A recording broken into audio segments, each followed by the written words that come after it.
Hi everyone, it's Tarrant. And Stella from Meeple University. Thanks for joining us. Today we'll show you a quick how to play or overview of Antares Kingdoms. Stay tuned.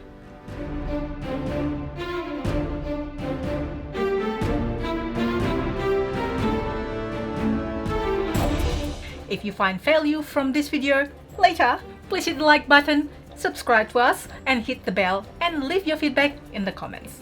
Now let's get to the game. Antares Kingdoms is a set and pool building game in which players outposition each other to have the most influence in Antares' pristine mountains. It was designed and published by Sandtime Games. The game plays 2 to 5 players in 60 to 120 minutes with a solo mode and is of light to medium complexity. In the medieval fantasy setting of the Antares Kingdoms, players play as rival factions vying to hold the most influence over the pristine mountains.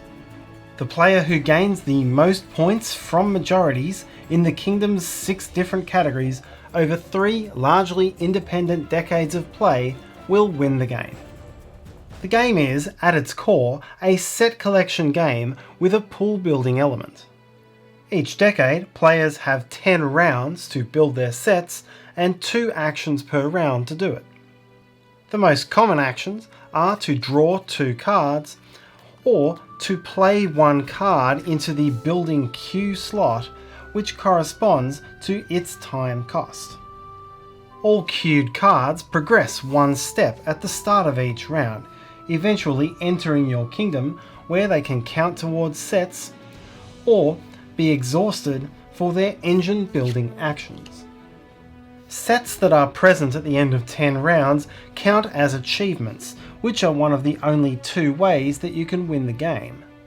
While harvestable sets also generate a coin each round when a harvest event is drawn. Coins are likewise a valuable and flexible commodity in the game. They can be hoarded and spent in 10s to gain Dominion cards, which are the other of the 2 ways to win, or they can be spent on engine building, such as drawing cards or expediting buildings as extra actions. All of this forces decisions. Keep your kingdom strong for the income, or keep it rotating to increase your potential for end of decade sets. As in any kingdom builder, players must keep an eye to defense.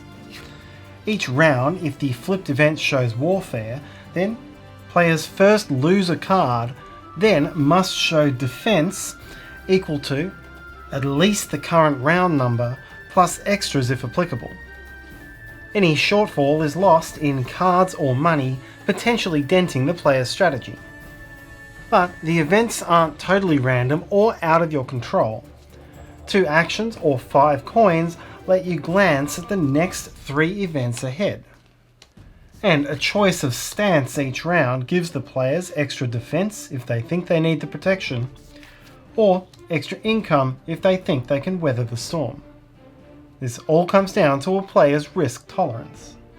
Players can also rank up during the game for additional hand limit and other bonuses.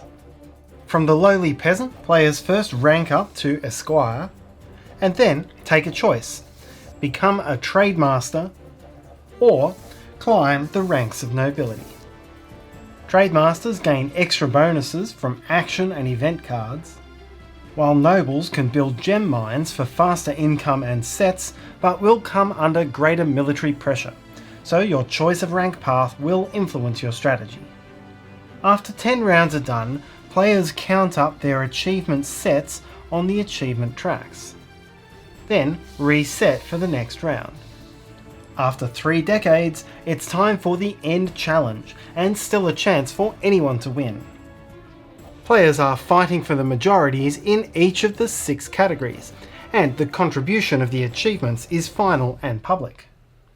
While each Dominion card gives a choice between 2 of the categories. Players simultaneously reveal their Dominion choices, add them to their achievements, and do the count. Each category's winners gain 3 True Mark points, and the runners-up gain 2. Most True Mark points wins, with the highest ranking noble breaking the tie. Antares Kingdom is a quick playing game with minimal downtime, as most phases are played simultaneously. While set collection from a common deck is the simple core mechanism and the range of cards is narrow, the different uses and paces for the cards adds depth to the game and a Euro-style engine build which players will enjoy.